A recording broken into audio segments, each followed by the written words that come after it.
So the bigger challenge for us is how do you retain people? Because many a times the freshers, when they come in, within 6 months, 1 year after you train, they leave. Yeah.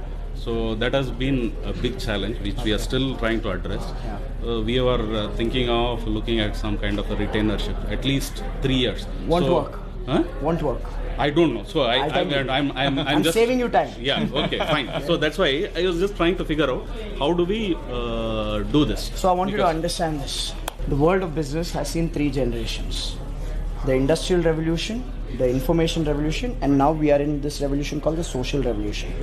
Industrial Revolution, people took a job for survival. They wanted basic necessity of roti, kapda, makan.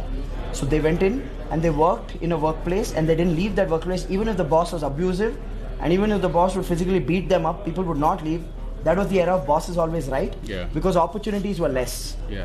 That is pretty much the grandparents of today's workforce. Then came the Information Revolution, where all these IT companies, brands started building, and the workforce then came to work not for survival because their parents took care of survival. This workforce went to work for standard of living. Basically get a good enough salary to pay the house EMI, the car EMI, children's education loan.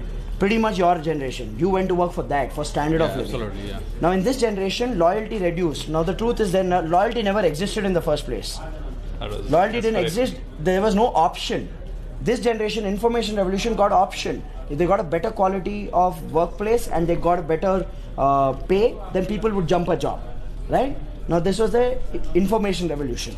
Then came the third revolution. After 2008's recession, Information Revolution died. Today information is available for free. You can learn coding on YouTube. You don't have to, it's no longer a hidden knowledge.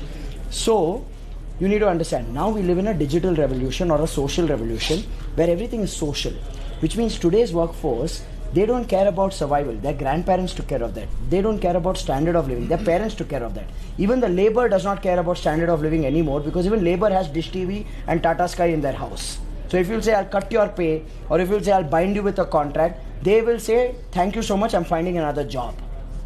Today's workforce needs something else. They want quality of life, not standard of life. Standard of life, parents took care. Today's workforce is thinking quality of life, which means quality of workplace, which means quality of job, quality of environment, quality of role, opportunity, learning and rewards, all of that. Unless you don't have a mechanism for that, you will always grapple with this retention.